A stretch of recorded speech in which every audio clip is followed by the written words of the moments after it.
On this episode, if there was one thing that could have made the Twilight series enjoyable, it would have been featuring this man.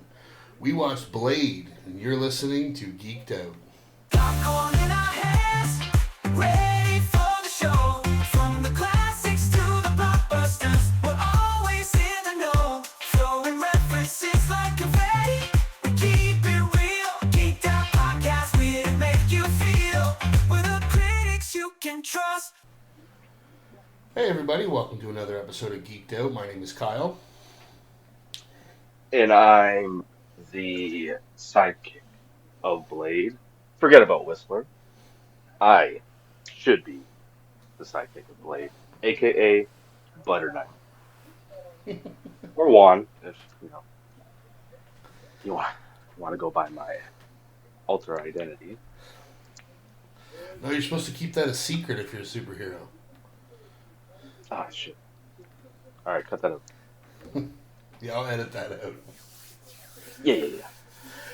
But yeah, so there it is. As I said in the opening, we are finishing out our Spooktober Halloween month, and this week we did that by watching Blade. For those of you who don't know, Blade is a dark superhero film from the late '90s, I should say. It was actually noted as being Marvel's first successful movie, Yes. which, considering where they're at now, seems like forever ago. Yeah. And It- it also is kind of mind-boggling to think that they ever had a non-successful movie. Yeah, they had a couple. I think Captain America was one, which was awful, but I still liked it a little bit, I watched it as a kid. Only came on late, super late at night, which was weird. And they had The Punisher with Dolph Lundgren. Yeah, with Dolph. Didn't Wasn't as successful, obviously. But the thing about Blade that it needed to be successful because at the time Marvel sold all their movie rights and they were Yeah. on the verge of I'll bankruptcy. say this was moving into their bankruptcy era. Yeah. And this movie single-handedly gave them the money to stay afloat. If it wasn't for this movie, it would have been donezo for Marvel, and we wouldn't have gotten the MCU that We we have know nothing. today. We'd have It would have been completely different. Those characters would have ended up in a different, and who knows?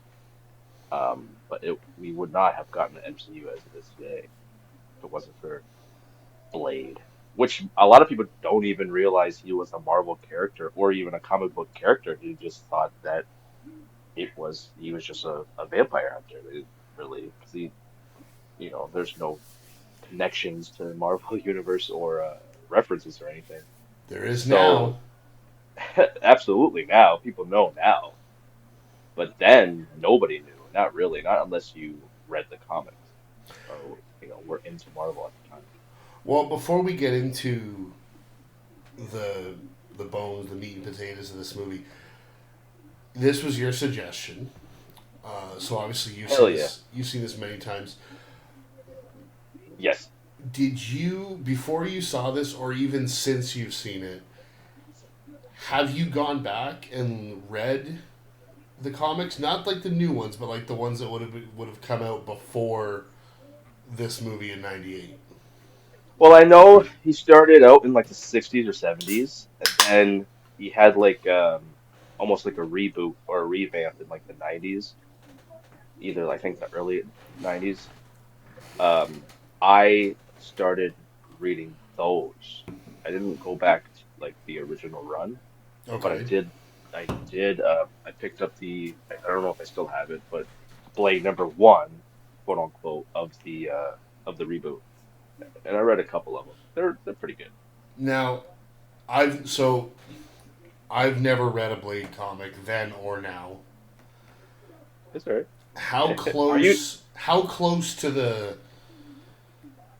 the movie, or how close to the comics would you say the movie is? The portrayal of the character, all that stuff. Um, Pretty close. It was pretty close. Does he I have mean, a ridiculous costume, or does he wear like the vest, the trench coat? when his first iteration, it was like almost like a military type jacket, like a or even like a uh thicker fabric type, but it wasn't the leather or anything like that. And then when they rebooted him in the 90s, he had a like a leather jacket Yeah, but he was never in with with, like with spikes. he No, it was only he. until the movie. It was No, only no, until the but movie. what I'm saying is he was never in like a ridiculous like X-Men type costume, or No, it no. was always more of a practical look. Yes. Okay. Yes. Now But what? Oh, sorry. Go ahead. but ever since when this movie came out and it was so successful and influential that that's his look now. Like the look from the movie, that's Blade's look now, and it wasn't before then, which was it makes sense because this movie and this franchise is so beloved and legendary that yeah, it makes sense that they would do that. It's a smart move I mean, because yeah, his look is iconic. it is because even if you've never seen this movie, if you've even seen a trailer or even a movie poster, you know the look of like the vest with the leather duster, the sunglasses. Hmm. Like you can visualize it just by hearing the word Blade. Now, so once again, like I said, you had suggested this movie, so I know that you're a big fan of this. I'm assuming you've seen it however many times. Oh man, uh, yes, I've seen it a lot. I've even seen the DVD with the deleted scenes and everything. Yeah, I'm deep in this movie's ass. You know. Well, it's funny because I've always looked at Blade as like, oh yeah, I've seen that movie and this and that. And when I actually sat down to watch it this week, I realized I've never actually sat down Mm. and watched it beginning to end. I've seen Mhm. snippets or I've seen clips and scenes, and to the point where in my mind I was like, yeah, I've seen Blade. I know that I've never seen Blade 2. I have seen Oh, Blade Trinity, though. you've never seen Blade 2? Nope. Oh my God. All right, man. No, you know what's Good funny to is know. Good to know. I've always wanted to watch them. I just never actually sat down and pulled the trigger and did it. Oh, they're so good and they're so rewatchable. It But the maybe not Blade Trinity, I was gonna say the but one that I the first one. have seen multiple times is Blade Trinity. It it's it's an okay movie, It's and fucking ridiculous. the behind the scenes of the movie is much more entertaining than the movie itself. Uh, but yeah, I am only going to speak on the first two, and specifically for this review, just the first one. Yeah. Yeah, All right. Well, but the first two are incredible to me. let's get into it. So this movie was released August 21st of 1998. It had a budget of 45 million, and it brought home a worldwide box office return of 131 million. It currently Not sits bad. at a 7.1 out of 10 on IMDb. The critics on Rotten Tomatoes have it at 59, whereas the audience scores it at a 78%. The movie was directed by Stephen Norrington and written by David S. Goyer. That's a pretty well-known name in Never heard before. the comic book movie industry. Hmm. The movie stars Wesley Snipes, Stephen Dorff, Chris Christopherson, and Donald Logue, and I am not 100% sure how to pronounce the female lead, so I am not going to butcher it. And Uh, oh, the Blood Doctor. yeah, Yeah, nah, me neither. I'm not gonna attempt the that. plot of the movie is this is right from IMDb. A half vampire, half mortal man becomes a protector of the mortal race while slaying evil vampires. Okay, that's very So broad, it's but okay. it's very broad, but you know what? I kind of prefer when they have more broad descriptions as opposed to like a paragraph and a half and it starts to give things away. Yeah, I would rather have that, I guess, than more dialed in. Uh, It's like more it's like explanatory. nowadays when you see movie trailers and it's like they give everything away in the trailer and it's like, well, now why do I want to go see the movie? I know what's going to happen. Yeah, And the one that yeah. I always go back to for that, and I never even realized until I actually heard it on another podcast talking about it, was do you remember Terminator Salvation? That's the one with Batman, right? Yeah, Christian Bale. Yeah, I So like that one. Not a so lot of the people like that one. so the big twist in that movie is Sam Worthington Oh, yeah. is They like showed it in he's a secret Terminator. Like he doesn't know that he his doesn't even know he's yeah, his insides have been replaced with machinery parts until a point in the movie where they've got him like basically tied up. hanging and his whole chest is open and you can see it. The Yeah, that's scene of pretty. him hanging with his chest open is in the fucking trailer. Yeah, I remember there were like news stories about that, but about that spoiler and how they fucked up whoever was in charge of the editing of the trailer. Like that would have been like putting out Big deal. that would have been like making the trailer for The Sixth Sense and showing the scene where Bruce Willis realizes that he got shot. Yeah, I mean, it's obviously, it's close to it. that twist was nowhere near as It's iconic to underneath The it though. Sixth Sense, but still, Yeah, it's just below it. It's still it's a surprise in a movie that would have probably like caught everyone off guard. well, it It's that certainly kind would of have hit twist. a lot harder if it wasn't in the trailer. 100%. Now, again, having never seen this movie from beginning to end, I always knew that Blade was half human, half vampire. You didn't know how. I never knew how until I Mm. watched this. Mm-hmm. Also, I found it kind of interesting that in the movie it says that it happened, and I don't know why this, it doesn't bother me, but I always seem to notice these things. Because a lot of times when I'm watching movies, I'm doing a lot of looking up on my phone on IMDb because I'll recognize somebody and be like, oh, what else do I know them from? And that's something I'm Yeah, yeah. always doing. So at the beginning of this movie, it shows that the woman is being rushed into the hospital and it says Uh, 1967. yeah. I looked it up. Wesley Snipes was born in 1962. Why not just make it 1962 and just let it be the same age that he is? Like It I don't could know why be they do that. it could be a reference to the comic. When did the comic come out? Oh, you know what? That's a that's an interesting point. I didn't realize the comic had come out in the '60s or '70s, so that didn't even cross my mind. Sometimes they do that. Let's see. What was it? 1973. 73. So it doesn't make any sense. But Yeah, I mean that was a good idea. That you gave it more thought in those 3 seconds than I did watching the uh, movie. yeah, because they like to do things like that. So it wouldn't make sense. But this is pre MCU or, the comic book boom where they put Easter eggs like that in movies. But yeah, no, I don't know. Yeah, maybe I my don't know why brain they is do just it. used to if I'm watching something with IP, I'm used to being like, oh, I wonder what that could mean. I guess they just want, I don't know. They just picked on a number and they didn't change it.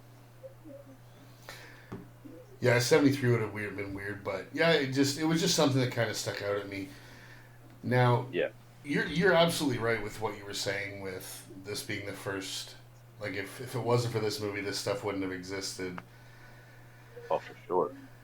And I mean, just a few years after this, we get X Men and we get Spider Man, and then from there, Marvel basically has a license to print money. Yeah. And with our last episode, I remember you had said that you think that a lot of this movie kind of influenced certain things in the Matrix. Yeah.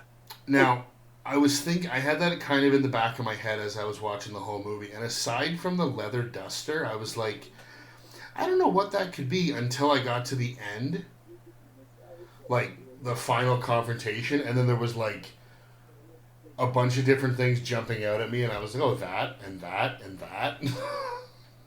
Yeah. A lot of, yeah. Yeah. And I don't know for sure if the people behind the Matrix maybe saw this movie and made some changes, or it's just a thing, it's just a coincidence type situation, which I'm more leaning on it being a coincidence. Yeah. But it still raises an eyebrow. Because they were probably filming The Matrix around when this was coming out. Yeah, and they could have easily have rewritten in a scene, or at least visually in a way that was inspired by Blade. You know? Yeah, I mean the main thing that I mean just to kind of jump around for a second, the main thing that I kind of noticed initially was the beginning of the final confrontation when you see all the guards or whatever you want to call them come down to like the lobby area and it's all marble pillars. And immediately I had a flashback to the scene in The Matrix where they're in the entrance of the building with the marble and the big gunfight that everybody knows. Yes. Yeah. With the leather dusters and the Exactly. And the glasses, sunglasses. the fucking like the fucking just the gun play and the gun fu action. Yeah, it's similar. It's almost as if they could be in the same world, kind of. You know what I mean? Wouldn't that be an interesting mashup? That'd be a mind fuck and a half for sure. But Blade they and kind of Neo. have the same, even not even just like like the wardrobe being similar. It's just the aesthetic in general, like the grittiness. It matches the first one, The Matrix. Just how gritty uh the both movies are, especially the first Blade. I like the style of the first Blade because it's much different than the second and even third Blade. Um, this in this movie, you you get the feel of the city, like the city is almost a part of the movie in a way. Like it's just more gritty or just more grounded in a way. No, I Where agree. I agree with that. Now, did they ever actually come out and say what city it is? if I had to Because I know guess, I Marvel don't think uses. so. I know Marvel I wouldn't be able to. uses real cities. Yeah. If they did, I missed it. I would have guessed it was probably New York. Okay, I was thinking New York, maybe even Chicago. Either or. Because it seems. It could have been both that I they mean, just did it seems like filmed in. although they do go. I mean, I guess that could be anything. So they do go to the beach where it almost looks like it might be like a California, but I feel like there's so many in New York in Marvel that it's like I get that it's a big city and that, but you'd figure these guys would be stepping on each other's toes. Oh, you would think. Because almost every major superhero team either lives in or close by to New York. Yeah, I mean, That's just how Marvel rolls. well, I mean, you've The got Marvel Captain America in Brooklyn, Spider-Man in Queens, Tony is universe. uptown, Daredevil's in Hell's Kitchen, the X Men are in Westchester, Fantastic the Fours in there. Fantastic Four, You got a lot, man. And then the Avengers too, like when they so team up, so they're apparently if you're amazing. a Marvel villain, just don't attack New York, and you're good. Yeah, like go somewhere like Iowa and you own the state. You'll be the biggest supervillain that you can take over. I don't know why supervillains just don't do that. If I was a supervillain, I'm taking over like Nebraska or something. I'm Yeah. taking over somewhere there ain't no superheroes, you Well, know? okay, But so no, I'm gonna assume it's like a New York, but who knows? I don't think they specify. yeah, I didn't notice it, and I mean, not that it really necessarily matters, but before we go in now, like I said, the actors in this movie, everybody, we all know Wesley Snipes from a laundry Yeah, list of movies. What about some of my favorites. the other guys? So Chris Christopherson, what did you think of him, and do you know him from anything else? I didn't know him from a damn thing before this movie, man. Um, I love his character in this movie. I love the dynamic between what Whistler and Blade. He's just a stubborn old man, and but you could tell they have love for each other. There's, a respect, and uh, he played the hell out of that part. I totally respect him, and yeah, and the sequels that follow, he also did a great job. I really like this character, and I really like the way Christopherson plays this character. Well, you've got so like you say, there you can feel the love. It's almost like a strange father son, uncle nephew type relationship. Oh yeah, 100%. Even though at one point the doctor says to Blade, like, she's trying to gauge what their relationship is, and she says like, "Oh, you guys love each other or whatever," and he's like, "No, he's just good at what he does. He makes the weapons and I use them." Like he downplays it so much to try and Oh yeah, seem to well, be that ultra tough guy, and that's the character for Lee. Exactly, that's his character, and he's the tough guy who doesn't, now as yeah. much as I like Wesley Snipes in this movie and everything I've seen him in, to me the shining star of this movie was Steven Dorff. I was very impressed with how he played his character. It was I Yeah. mean, I've only ever seen him in one other movie, and it's a movie that you and I have discussed. Yeah, for sure. It's not a very well known movie, but in that Deuces Wild, Either, where his character in that movie of Leon is he's your typical leader. Like he's just stoic and kind of well put together. He's got a good head on his shoulders. This movie, he's basically manic and just turned up. Just the intensity is turned up to 11. And I don't yeah. know why he hasn't really done more mainstream movies, even TV shows, in that, because I think he's actually a really good actor, really underrated. I don't know. I think there's a bigger story there because he has got the acting chops to at least maintain a steady career. I don't know why. I don't know why, other than something else, other than his talent. Yeah, I'm not sure. And it's funny, I was going to say that Chris Christopherson, again, I knew he was in these movies. The only other thing that I can think of that I've ever seen him in was that god awful Planet of the Apes reboot that Tim Burton did. Uh, hey, hey, That movie fucking sucks. hey, it's okay. It's alright. The the makeup, pretty good The though. makeup The was make, fantastic. That doesn't make it a good movie.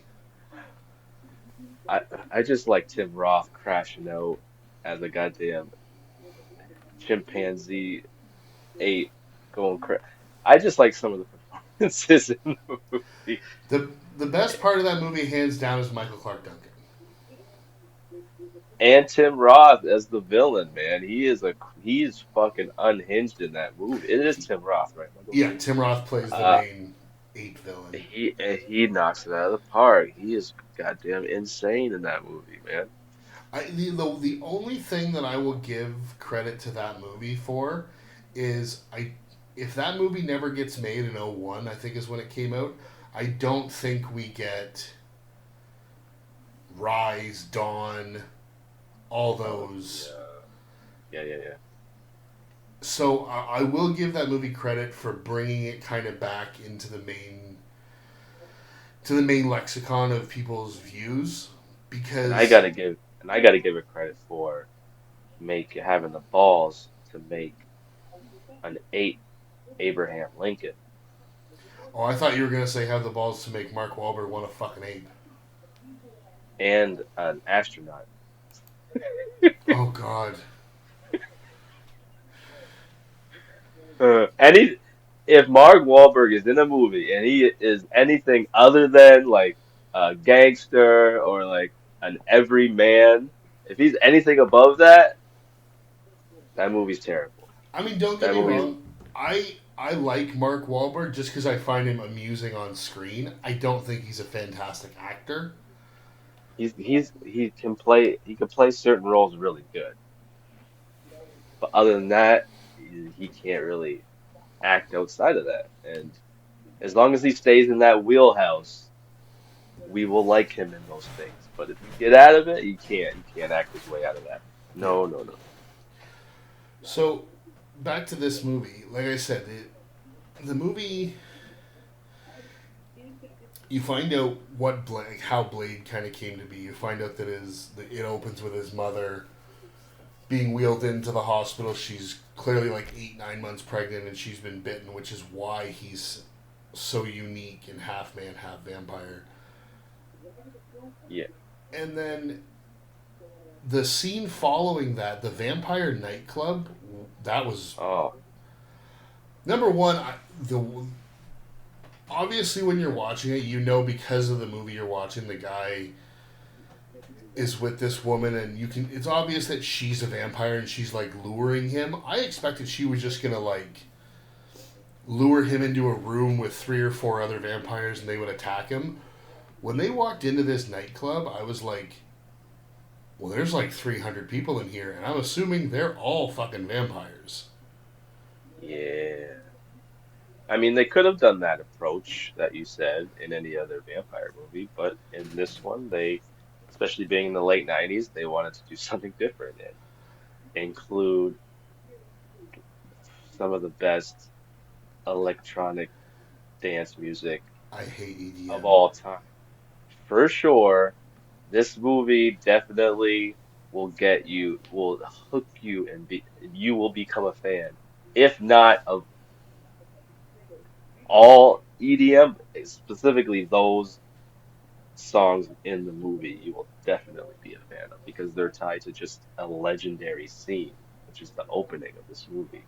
This movie, to me, is one of the greatest openings, not only in superhero movies, but in any movie in general. This opening is perfect, and it just it establishes how badass Blade is. And I just looked it up, and it says that in that rave, the song that's playing is called "Confusion" by New Order. okay, I thought that was "Breathe" by the Prodigy. they kind of sound a lot alike, Good, man. and I Like, kept waiting to hear. I kept waiting to hear lyrics because I love that song. a lot of them do sound alike, and yeah, I could see that. But the craziest thing about this scene is not only the fact that it's a rave or a dance club, whatever, with Yeah. 300 vampires in the back of a meat packing facility, Either but then all of a sudden, out of the fucking sprinklers, it starts raining blood. yes, bloodbath. That was insane. It's a hell of a way to include that in a movie, man. And it was effective. It worked. I like the way they did it, where they kind of, because you can't really see anything. The walls are all dark, and then all of a sudden, just as the one guy starts to feel blood drip on his forehead, the camera pans over to the DJ, and all of a sudden you can see written on the wall behind him, it just says bloodbath, and the sprinklers open up. Oh yeah, all of them. I thought it was a really cool way to kind of bring that scene up and have it displayed that Yeah. way. And even though almost every inch of that dance floor and the people are covered in blood, when you see Blade, when he makes his first appearance in that scene, he doesn't have a fucking single drop Not of one. blood on him. And it just, I don't know, it to me it was extremely effective in just showing Yeah, he's how the ultimate standout it's, in this crowd. yeah, man, you get a sense of how important this character is and how badass he is because it doesn't make any sense. It's impractical. He would have some blood in real life. He would have some type of blood on him. The fact that he did it, yeah, I think it was definitely a choice. Well, they do And that. That's just because they didn't show his umbrella. oh yeah, he threw it. That's why. Okay. But you know what? Even when I was watching it, so he shows up and everybody's you hear whispering, "Oh, that's him. That's Blade. That's the Daywalker." Yeah. What Again, I'm like. we've established there's like 200 to 300 people there. Blade's one person. Yeah. If 300 of them rushed him, he's gonna lose. And yet every one of them runs the opposite direction. And Because they because again they're all whispering. It's the fear. It's the yeah. Realistically, yeah, they would probably all jump him. But he has such a status amongst the vampires, and he's like the boogeyman. He is the boogeyman to these vampires. And yeah, if that fear wasn't there, they would just all jump him. But it's not. And what came of it is such a badass fight scene. oh, it's fantastic. My question is, why do they make the vampires specifically in this scene when they're all surrounding that guy before Blade shows up? Why do they make them growl like they're fucking lions and tigers?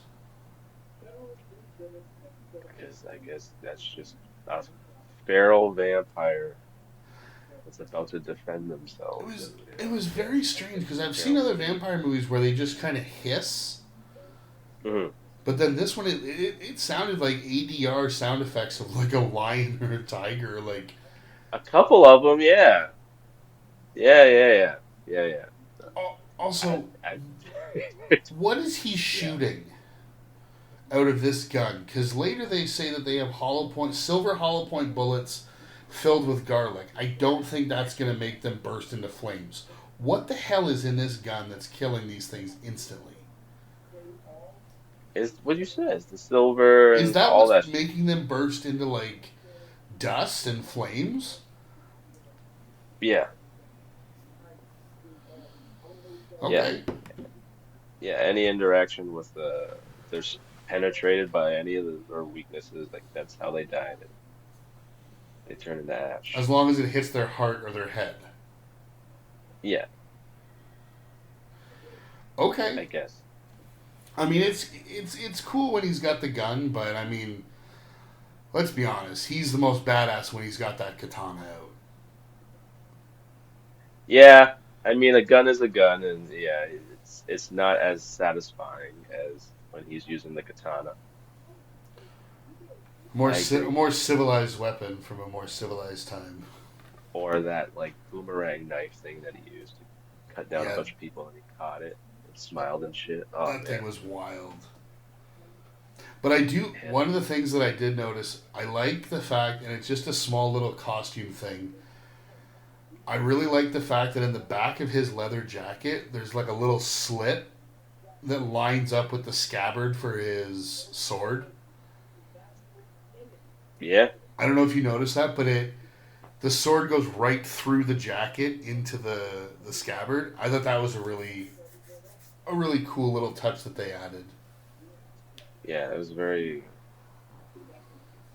was a pretty good stylistic choice. I gotta give props to whoever like made that look, man, because it's iconic and it affected his comic books forever because of it. Yeah, man. Big props to the designer of this movie. Now, Donald Logue, who he's a very famous that guy actor. He plays, oh my god, he plays Gotcha. Quinn, who is the guy's name is escaping me right now. Stephen Dorff's character,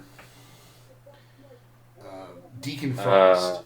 yeah, yeah, So Quinn plays Frost's like right hand man, yeah. and obviously the two of them have a history because he's the last one left alive at this moment in this club, and he stakes him to the wall and then he lights him on fire. Yeah, I he likes. thought that the fire would have killed him.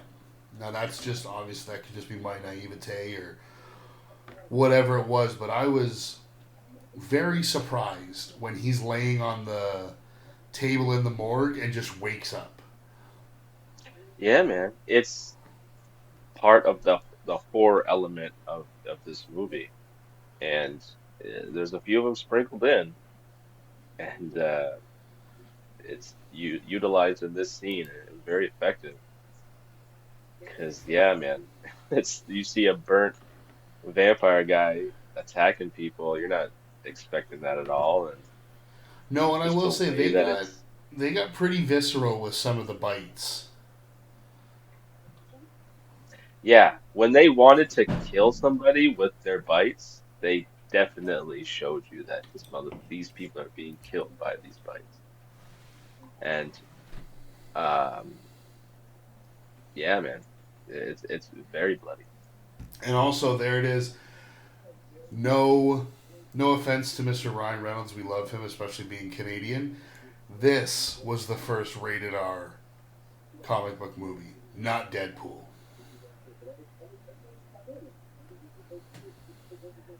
Yeah, it was definitely the first successful one,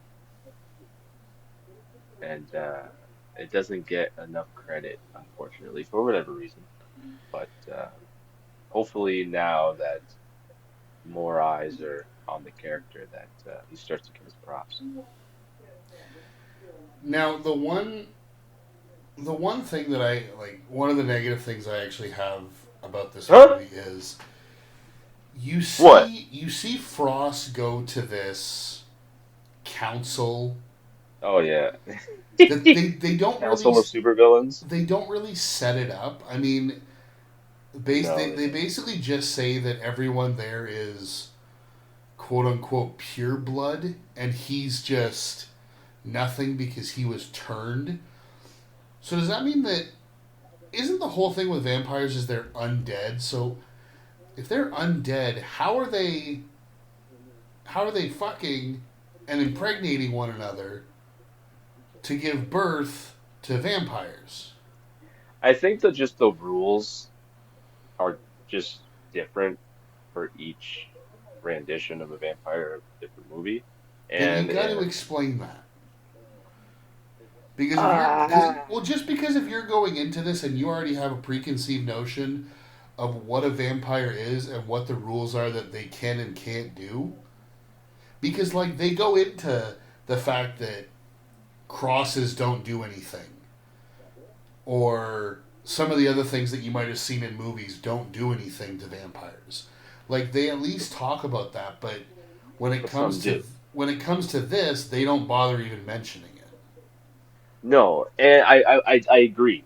If you're gonna especially with the whole plot of the villain, like the motivation of the villain with the blood god and all that. If that's the route you're gonna take, yeah, explain, at least have some dialogue with pure blood and give us that history a little bit if you're gonna go the route that they did, because we don't get much explanation and we're kind of left guessing and wondering like what is going, like what's the point of all this. And um yeah, it it just ends up being very generic and convoluted and, r- to be honest, unnecessary plot part of the movie, in my opinion. It's the Yeah, weakest part of the movie. It's the weakest part of the movie, to be honest. And I wish they would have went a different route, and they kind of they addressed part of this that I wish they would have explored more of. But no, they went a different route with it and was completely unnecessary. And it didn't really count to much at the end. Didn't really matter. no, not at all. And especially like you've got the guy who's the big boss of this is legendary actor Udo Kier. Did he play a vampire? Was that a vampire? Probably. I You know what? think that's why Do they you know cast what him. I know him from? What's up? To me, yeah, he played Dracula in 1974, Was Blood he for in Ace Dracula. Ventura or some shit like that? Who is he? Oh Was he my in Ace God, he Ventura? plays the guy who owns the shark. In Ace Ventura? Yeah. Yeah. That was a fucking total guess. I had a feeling it was him though. No, I was you know what the first thing I noticed him is a movie that came out the same year. He plays the psychologist in Armageddon who's doing all the testing on on Bruce Willis and his team in that mm, fucking room with all the spikes on the wall. okay. I hmm. I don't remember him from that. But I've seen Armageddon, which is weird. I've seen it a I mean, lot. I don't it's a know why. small scene in the movie, but I remember him being in that. And but again, Yeah, I he kind of amounts to nothing in this. He basically no. says to Frost like, "You're nothing. You're beneath us." And then I think you see him in two more scenes, and in the third scene they kill him. Yeah, it And seems then like basically Frost is like, "Well, he's dead, so I'm going to take over and take his place." yeah, and it seemed like the generic vampire purebloods were only introduced to be sacrificed at the end of the movie. Yeah, that's the only And reason they're there. It's for the ritual. it would have been a better if they would have done the whole half blood versus pure blood. They could have had a thing where it was Deacon Frost pretty much going to war with the pure bloods and pretty much gaining or doing like a rising to power to being that head vampire guy by taking out the pure bloods and almost in a mafia criminal way where he's just coming up the ranks. Yeah, And I think that even would have been better for the storyline because they should have leaned into that more. well, one of the things that always irritates me with comic book movies is so many of them think that in order to be successful, we have to have this gigantic villain who wants like world domination or just Yeah, let the first movie or so, if you're going to make multiple, just let it be like street level. Like, let it be like yeah, with like Spider Man just worrying about his neighborhood. Don't introduce it like we have to yeah. You save the don't. world or we're all screwed. Like, Yeah, had they exactly. started this, like you say, almost like a vampire mob war, and Blade is just Killing all of them attempting. Yeah, he's in the just middle. trying to take out as many as he can. Do the blood god or whatever in the next movie. Like, let it build to that. Or even build it to the third one, and you could have had Deacon at the end of the first one become like the head of the vampires. Then you could have had him in the sequels. And then the Then it blood could have god been could have him been versus Triple Blade. H. It could have been, yeah, it could have been Deacon Frost and Blade throughout the trilogy, kind of like a Batman Joker situation. Yeah, But like Superman they doesn't just, start fighting Darkseid. or Brainiac, or any No, colossal world-ending villain. he starts with Lex Luthor, a human. Yeah, Then or you bring in Doomsday and Darkseid and Brainiac and all those extraterrestrial world-ending villains. yeah, because once you do that, where do you go from there? You can't go higher, No, and if you go lower, it'll seem like less than, or insignificant. So let's build towards it instead of doing the opposite. Yeah, I agree.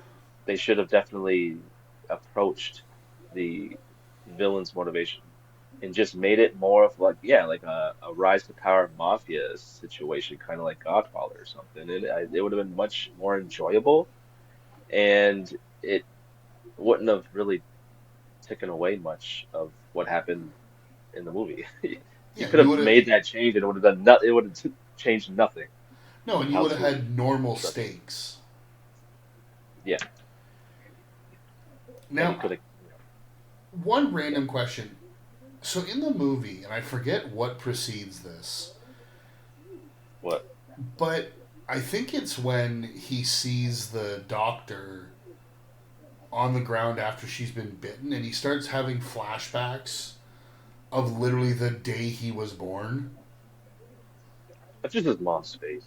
I But yeah, know, but what we see was that the scene that he couldn't possibly see because he was can like he? literally. I was saying, can he remember that because when he was born, he was already half vampire?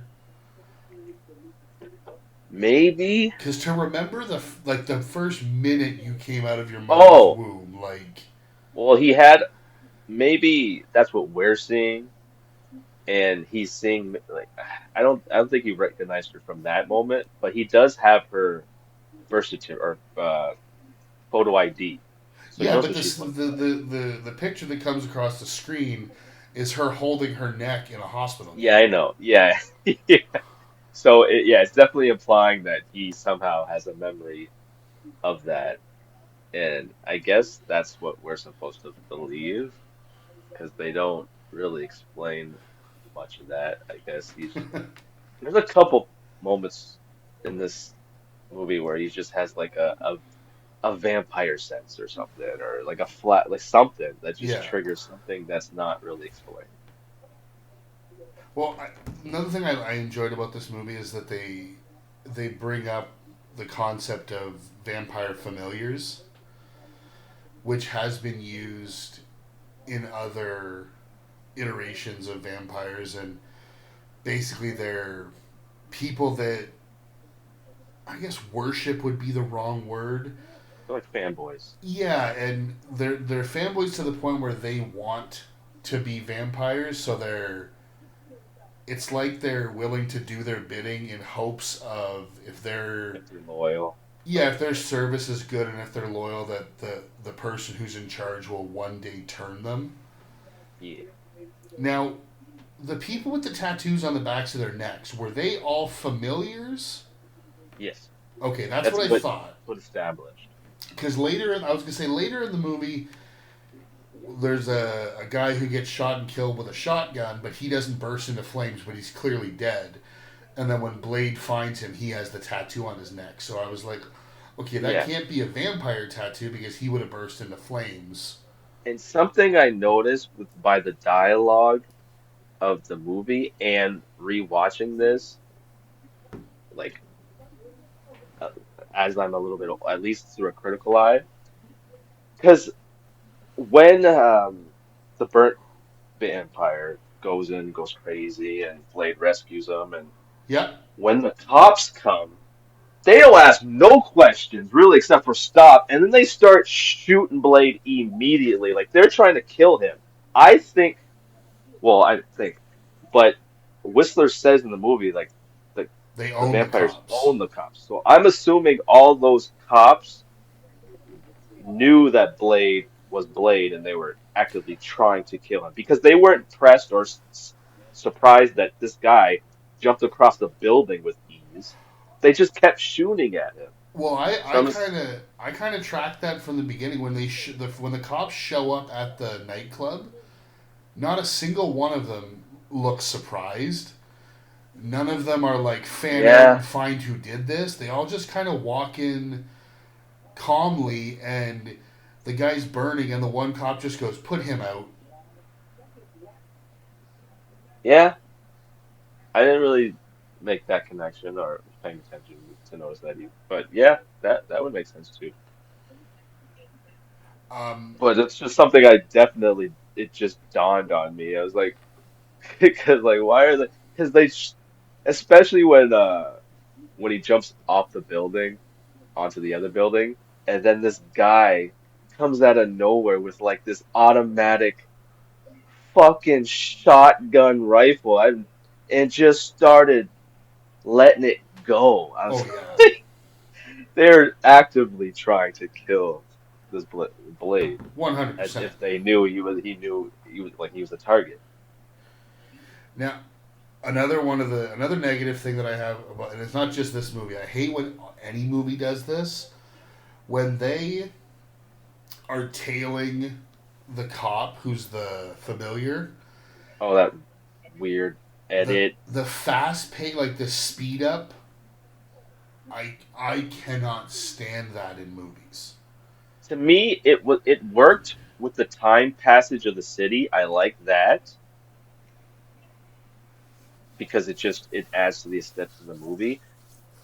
But yeah, that chase scene just it was crazy because it was sporadic and Yeah, you really couldn't keep track of what was happening, and there's terrible CG in the background, and and well, I there's mean literally terrible CG throughout all the you movie. had to do was show the cop drive away and them following, and then you could Yeah, cut to the cop pulling up to a building, and then they pull up behind him, yeah, and it would have accomplished the same thing. but it was just a stylistic choice that just didn't work for that particular You know scene. what it goes back to is it goes back to a lot of things we've talked about with. I like the song that they played in that. Oh, I'm not discounting that, but it goes back to a lot of things we've said about like some of these late '90s or mid '90s action movies. Is it's very music video esque. Yeah, yeah, a lot of them lean on the soundtrack, especially this, No. I meant like the especially this editing one. of that fast paced.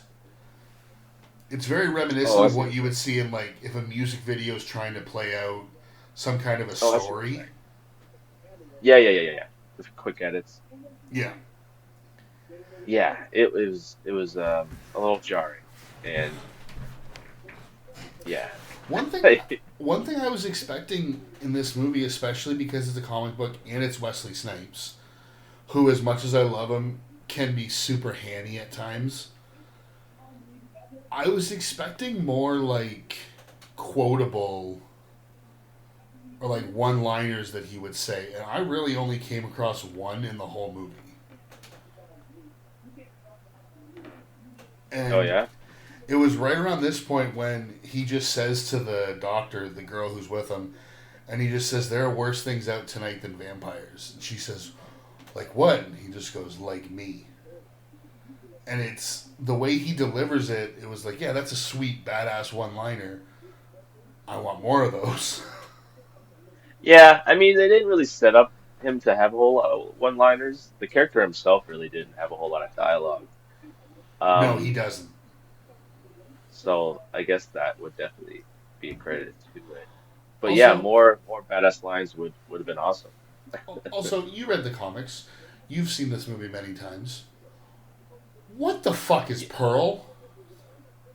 I don't fucking know. It's one of those things that maybe it's in the comics, but I haven't read those That where thing looked that character. that thing looked like Krang from Ninja Turtles if he was the size of a room. it seems like something that would be in like a David Fincher, not a David Fincher, It like uh, seemed like it should have been in Rob Zombie's House of a Thousand Corpses. or like The Hills That Have Eyes, Like, or some type good of body horror. lord. But I do, I do appreciate the scene because as grotesque as that Pearl looked, he was kind of funny. He was funny, even though he's getting burned alive. He kept And his comedic chops. he's there what to oversee the archives, and Yes. I can't believe I'm going to say this, the Vampire Bible. Yeah. Okay. Why wouldn't they have, I guess, sacred texts if they were around for thousands and Then thousands of have it in a years? You know? book. Don't have fucking banners hanging in glass. With these giant sheets These things of, are I guess, these things oh are man, 8 feet long, and there's 40 of them. yeah, yeah, it's just total waste of space. But if you're vampires and you have all the influence and resources, I guess you can dedicate an entire building just for your Bible. Oh, I have a problem when it comes to resources. We'll get to it in just a second. Did you happen to clock?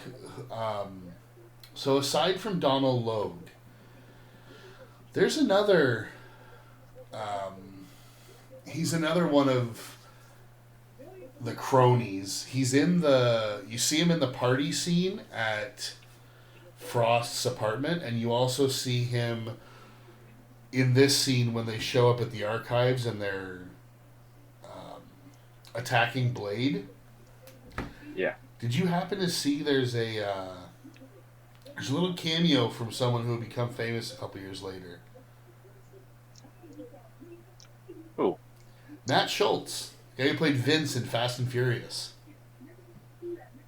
Yeah, I thought that was him. I, You I see him for I seen him for 1 second. I I paused was it when like, they were at is that that him? party because I'm like, is that Vince?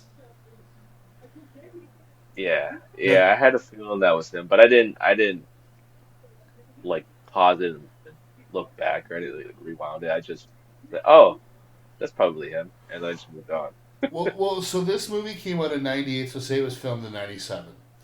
So that means the first Fast and Furious movie came out only 4 years later. He looks like he's about 15 years younger than he is in Fast and Furious. And I think it's mainly due to this movie he's clean shaven. Yeah, and he fits right in. They definitely casted a lot of vampire looking ass people. There were some vampire looking ass people in this movie. Absolutely. Casting choice was spot the fuck on for sure. But yeah, yeah, no, that was a nice little cameo. Blink if you miss it. Little moment there with that character. Yeah.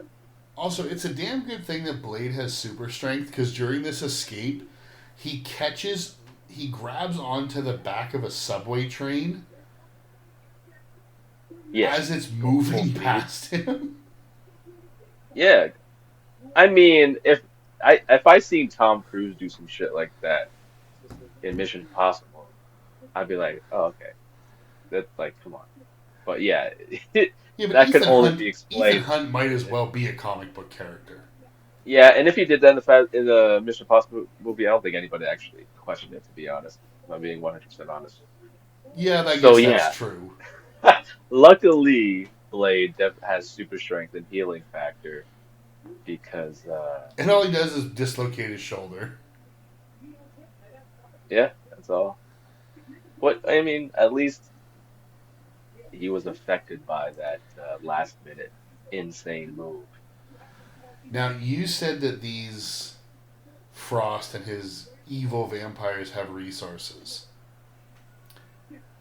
The most ridiculous of those, in my opinion, is they make a big deal through this movie that Blade is the only vampire who can Oh my go God. outside during the day, and yet there's a scene where There's a Stephen couple Dorff scenes. has a little girl held hostage in You the middle of a park, and I'm wait, like, well, wait a minute, why are you outside in the middle of the day? And Blade just looks at him and goes, sunblock. I went, are you kidding me? You put Yeah, sunblock on a vampire and all of a sudden he can go outside in the day? I would have forgiven that if they would have said sunblock, but also paired with it being like an overcast where it's very cloudy and the sun is completely blocked. Oh If no, they would sun have was added, directly on him. If he was in Twilight, he would have shined like a fucking diamond.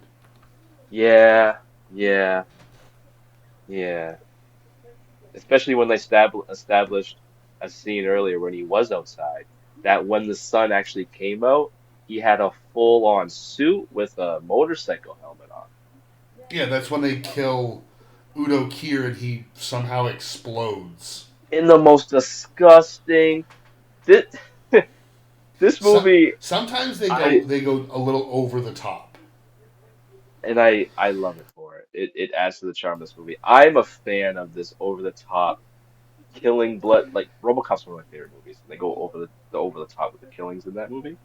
So it just I just haven't when I see that it just I don't know. It's something Sometimes I it enjoy in works, movies, sometimes it doesn't. and it's jarring every single time you see it. It kind of reminds me a lot of like just it's just like movies where they use practical effects in that way, kind of like Total Recall, where the disgusting moments in Total Recall with the body horror Well, they had kind to of use practical effects for that. yeah, but when they did, it was disgusting. It was just in this disgusting way they No, used I it, know what you mean. and yeah, it reminded me a lot of that. Just disgusting body horror kills. So, shortly after this, Frost and his goons find their hideout. Wait, They, the scene where he go Deacon Frost is out in the sun and he has that little Asian girl. Do you recognize that little girl? is that the girl from Rush Hour? No, Oh. that's the little girl who would later marry Macaulay Culkin. No, it's not. Yeah, The girl from fucking Zack and Cody? yeah. Wow, really? I'm not 100%, but I'm really good with faces, and it looked just like her. Interesting. It had to be. I, I I'm pretty good with these things. But Dude, I'm looking. I'm trying to find her on the IMDb cast. I can't even see. I'll take your word for it. That's pretty cool if that's true. yeah, yeah, I'm gonna fact check that later. But it definitely looked like her. Very cool. So yeah, I mean, shortly after this, they find the hideout, come in, they kidnap the doctor, they beat Whistler to within an inch of his life, and yet I couldn't help but laugh so hard at this scene when Blade comes back and Whistler is literally just covered in blood, and Blade takes a piece of gauze that's about 2 inches big and starts dabbing at the blood. I was like, really? What? It's gonna take you a year to clean him up with a piece of gauze that big. Yeah, he's gonna be there for at least 5 minutes. But then they said that they bit him. He said that they bit him. Then he asks Blade for his gun, and you hear the gunshot, and then you see the gun drop out of his hand. Yes. Spoilers for Blade 2 and 3. Whistler comes back. Mm-hmm. So Yeah. if they had planned that, why not just let him I think a more effective way to do that would have been Blade to just find him, and he doesn't talk. You just think that he's dead, and then come back later. You know what I mean? He's gone or something. Yeah, I don't think they did plan it. I don't think they planned for a sequel, especially if you've seen the sequel. You could tell it wasn't really connected to the first one. Oh, it's just And like a separate story with the same characters. yeah, and like the blood chick's not in it, Well, because the or third even one's connected mentioned. because Jessica Biel says she's fucking Whistler's daughter. Yeah, Now, it's connected in that way. is that one of the two daughters that the Yeah. vampire killed or attacked, whatever, or is this a third daughter that he had randomly? Been a minute since I seen the third Blade, but I think They don't it explain is it. She just hinted says at. that she's Whistler's daughter. Oh, maybe she. I don't know then. Maybe there was a third one that was hiding. Yeah, He just never mentioned. they were all. I I don't mean, know. they were also probably thinking that people just watch. They were just watching for the movies. They probably weren't sitting there Yeah, going, like people are going to be analytical about these comic book movies. people don't give a damn. Yeah, exactly. Which I think that's why they kept Whistler in the sequel because the first one, Because he's their dynamic awesome. worked so well that they were like, yeah, they just took everything that worked for the first one and they made a sequel out of it. Well, Uh, yeah. what worked for this one is there was a twist that I really wasn't expecting. What's that? That his mom was still alive, Oh yeah. It's it's and not hinted only at. and not Don't you only is see her at the? you see somebody getting out of his bed, but it's so quick that I think you're meant to just be like, oh, it's just like a concubine of his. Well, yeah. I know the twist obviously because I've seen the movie. No shit. So if you're not paying attention, then you wouldn't recognize that it's the same actress. I must not have been because even when they first showed her, her hair's all different. I didn't notice it was even the same person. So when she Yeah. starts calling him Eric, I'm like, fuck, his name's Blade. What are you talking? Like, who's Eric? Yeah. But yeah, it's you find out that his mother's still alive, and not only is she still alive, she works for Deacon, and not only does she work for Deacon, he's the one who turned her. So does that kind of make Deacon Blade's vampire daddy? Or Because if he turned his mother, he's I the guess reason that Blade's a vampire. I guess technically, which isn't in the comics. I think in the comics it was Morbius that No, no, we're not watching that fucking movie. it's definitely it will never be Morbin time at Geeked Out Podcast. But No, no Jared Leto nonsense. but in the yeah in the comics I think that's how he became. That's the person who did Okay, that makes Moss more was sense if, especially if the the character of Frost isn't a big presence or even in the comic at all. I think I think Deacon Frost is a character in the comics, but not in the way that they presented in the movie.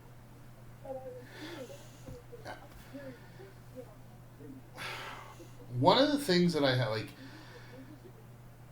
after revealing that this is his mother and they get him with, like, the stun guns or whatever, and they put him, he's going to be part of this ritual because they need his blood for some unknown reason that they never The explain. Daywalker blood Dude, that for some reason. scene when his mother, I mean, she's his mother biologically, but she didn't raise him, so they don't have that. Oh, she's like about to kiss him, Oh kind my of, god, basically. dude, I didn't even know what to do. I'm like, what is going on here?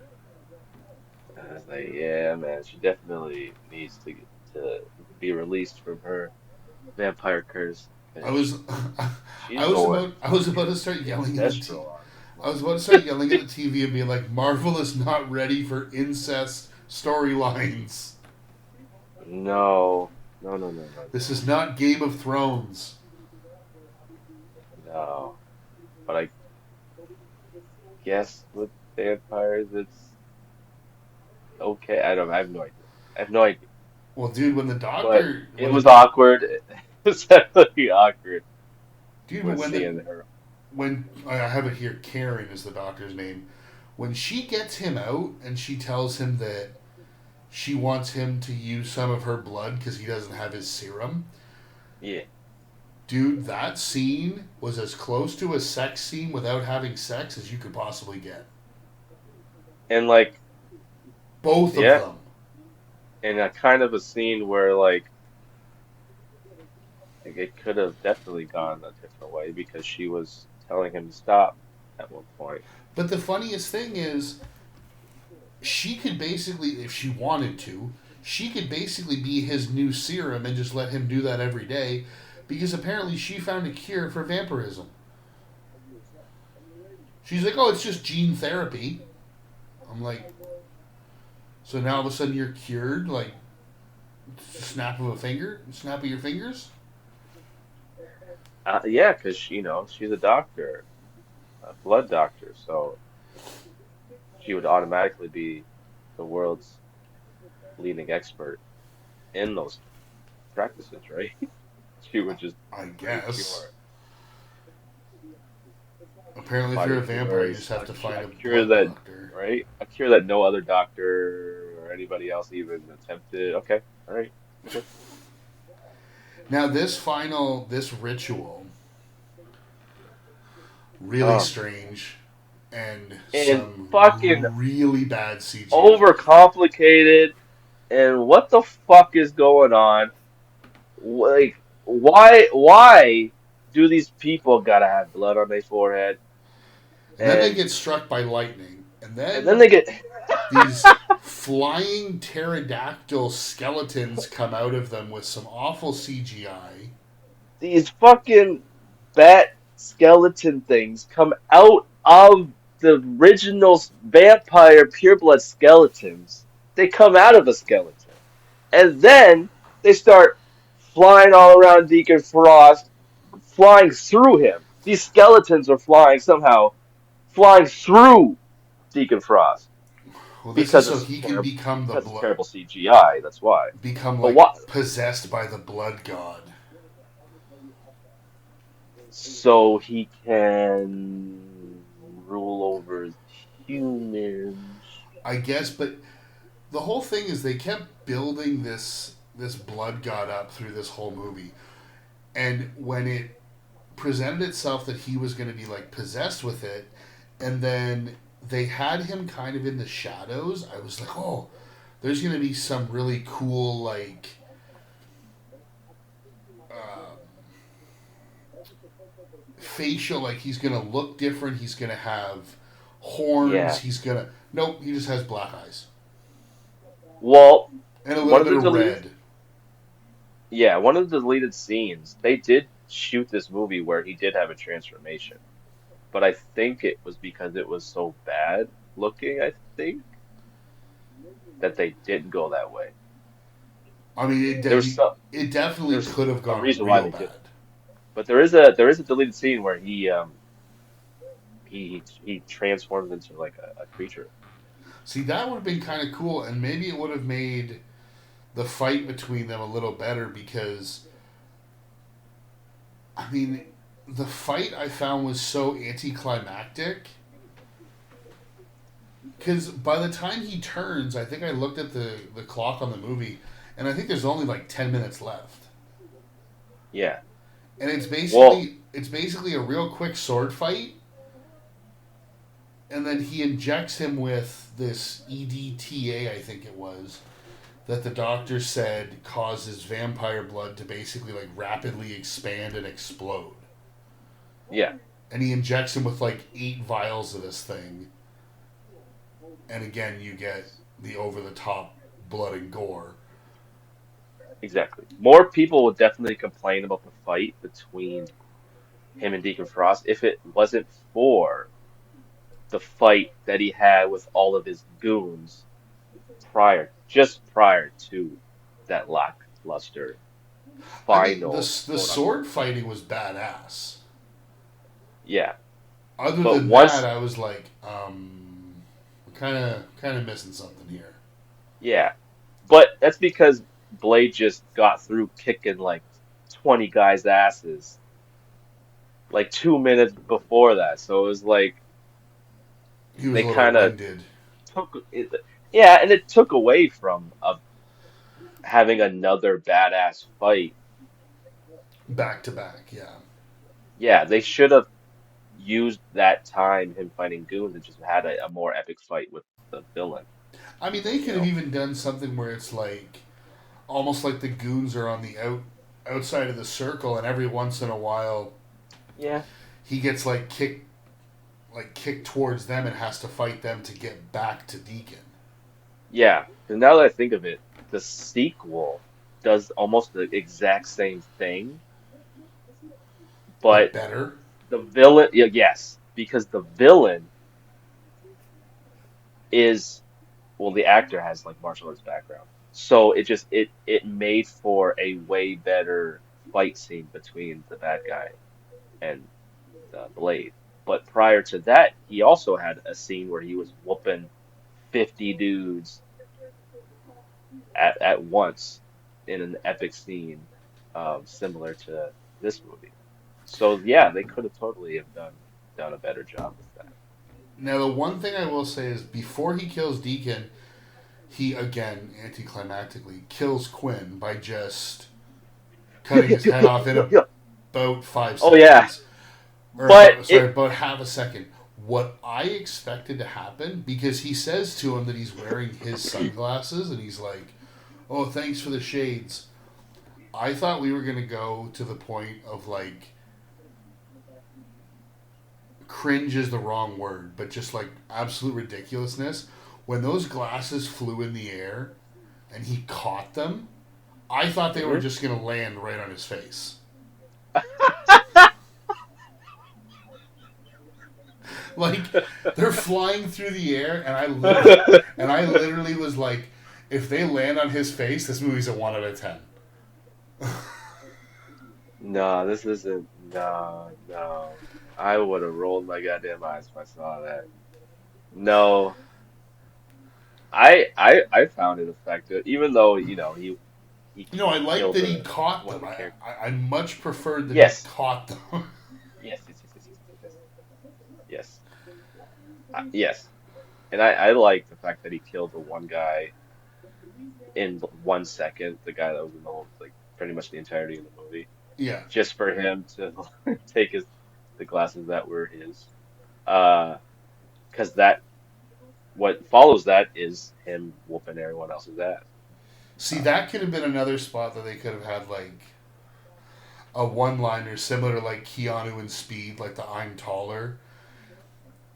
Because yeah, they could he said like nice have. shades. It could have been something like he caught him and was like, "They always look better on me," or Yeah, something like that. That would have anything, been a spot where anything. they nowadays they definitely would have added something like that. Yeah. But so after he defeats him, he's with the Blood Doctor Karen, who somehow is still alive, lost all that blood, and she's not woozy or lightheaded whatsoever.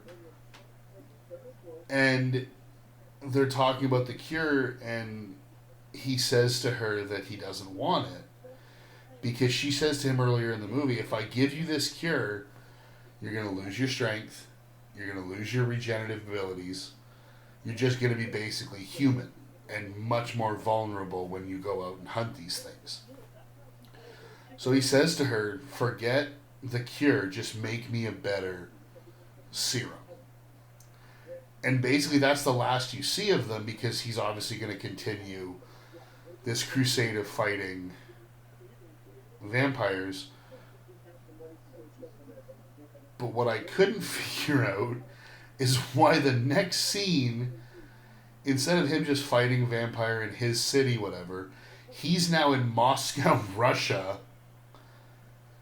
And the only thing I could think about was this: did this set up the sequel? Is the villain in the second one a Russian vampire? No, but it definitely sets up the sequel. Okay, At the opening, he's yeah, yeah. There's a reason why. because I was like, why are we all of a sudden in Russia? Yeah, they they actually they filmed a I think yeah, it's definitely a deleted scene, but they filmed an ending where when he looks when they're on the rooftop there, he looks across the building and there's another person on top of the building, and you don't really make out who he is, but that character is supposed to be was supposed to be Morbius,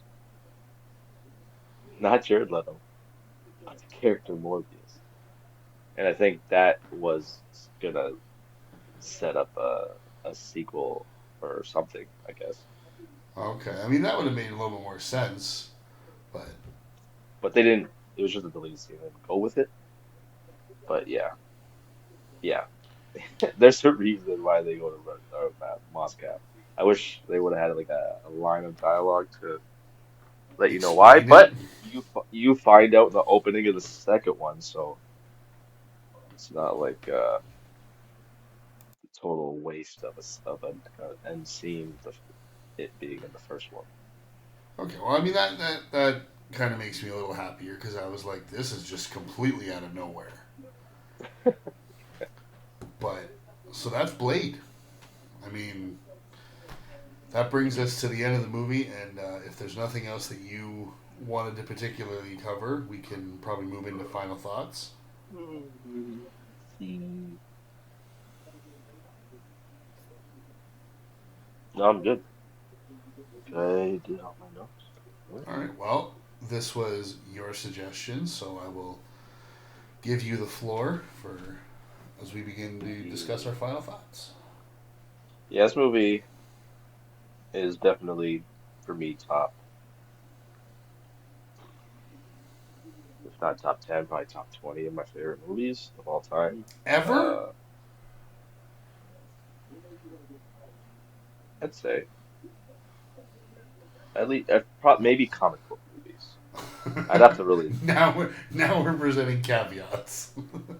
but yeah, I could put it up there. If I'm going top 20, yeah, the first Blade and maybe even the second one would be in there. At least one of them would.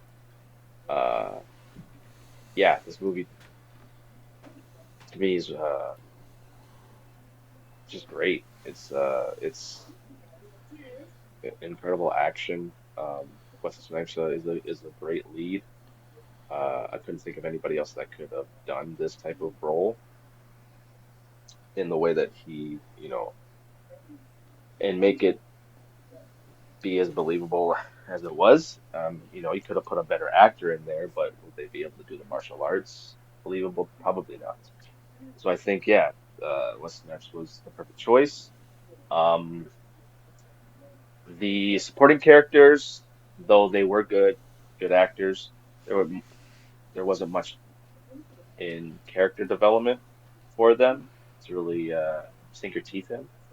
But for what they had to do in the movie, I liked. Um, the person that carries this movie is definitely Steven Dorff's character. Um, he's a really good villain. Uh, he had a lot of personality and charisma to where he's definitely going to lose as a villain because that's what villains do, they lose. But at the same time, you're not really rooting for him to win, but you are rooting for him because he's just such an appealing, charismatic villain. Um, I like the aesthetic. I like the grittiness of this movie compared to the sequels. Um, I totally would recommend this movie if you are a fan of action movies, if you're a fan of comic book films, if you like vampire movies, um, I totally would recommend this. Um, I would give this a 8.5 out of 10. Okay. You know what? I agree with a lot of what you said. This is a very well done comic book movie, especially for its time. I mean, obviously they would make many improvements as the years went by, but especially this being the first real successful film that Marvel ever made. Obviously not DC, but the first one that Marvel did. It opened, like we said, it opened the doors for what we have now, and anybody who is a fan of the MCU or any of the recent Marvel movies, I think owes a debt of gratitude to this movie. With that being said, it's definitely not a perfect movie. There are some things that, like we had discussed, that there are issues with. The CGI is not great, but I mean, I think they used the budget the way that they could. Certain things could have been better, I'm sure, but in terms of the acting, I agree with you 100%. Wesley Snipes completely embodies this character, and he does such a good job at it that you believe he's not just playing a character, you believe that he is Blade. And in terms of, like you said, if you could have somebody else, like, as soon as you said that, I was thinking, oh, maybe a guy like a Denzel, and then just have a stuntman do the choreography. But it I don't think it would work nearly as well, because it works so much better with Wesley doing both the martial arts fighting as well as the character read. Um, Again, Steven Dorff, absolutely fantastic in this movie. But other than the two of them, like you say, there's not really much with anybody else. Even Whistler's not a hugely developed character. As much as I like him, as much as I like the way that Chris Christopherson played the role, you always kind of hunger for more backstory with some of those types of characters. But that being said, I had so much fun with this movie. I'm really glad that I got to watch it. And I would definitely recommend it. I mean, across the board, I think there's a lot of things in this movie. There's not really comedy, but other than that, there's a lot of this movie to enjoy, and I think a lot of people would like, especially like you say, if you're a fan of comic book movies, martial arts, vampire, any of those types of things. So that being said, I would recommend this 100% to everybody to see, and I would give this a 7.5 out of 10. Nice. So that will bring us to the end of our Blade episode, and will also bring us to the end of our Spooktober month, because Halloween is just a couple days away. So moving forward, next we are going to go into a series of what we're going to call guilty pleasure movies. And I think what we're going to do is, in order to qualify them as a guilty pleasure, I think the best way to do it is they have to be considered rotten by the critics on the Rotten Tomatoes scale. But movies that, while rotten and viewed by the critics as a bad movie, we still think that there are good things about them, and there are still things that you can enjoy. So for the first pick, it will be it is my choice for this one. And for this movie, it's going to be another 90s, late 90s movie. This currently, and I will say it again on the episode, has a 28% critic score on Rotten Tomatoes. We are going to watch, starring Tommy Lee Jones and Ashley Judd, Double Jeopardy. Oh, it's got 29%. 28% from critics. 28. Damn. I like that movie, bro. So not Not a big hit with the movie critics when it came out in '99, but I think this is a super fun movie to watch. Yeah, and you may not know the movie, but damn it, you know what Double Jeopardy means because of this movie. And what it means is bullshit. And Are you? It's not a real thing? it is, but not the way they describe it in the movie. We'll get to it when we do the Oh, episode. that's probably why it has 28%. Yeah. I thought it was a real thing. Damn. Like I say, it is, but it also isn't at the Oh yeah, same yeah, yeah, yeah. time. Just not in the context that they did in the movie. All right. Now, Yeah, I'm looking forward to it. I will say the one thing this movie I will always view as this movie was my introduction to Bruce Greenwood,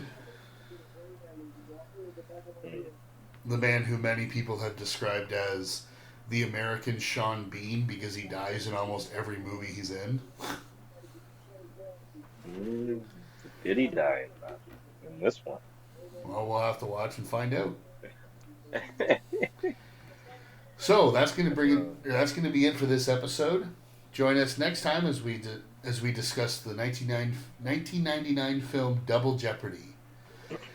As always, give us a follow on our socials, which will be posted in the show notes, and give us a rating, a review.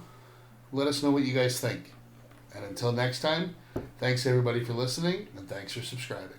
Take it easy, and happy Halloween. Peace.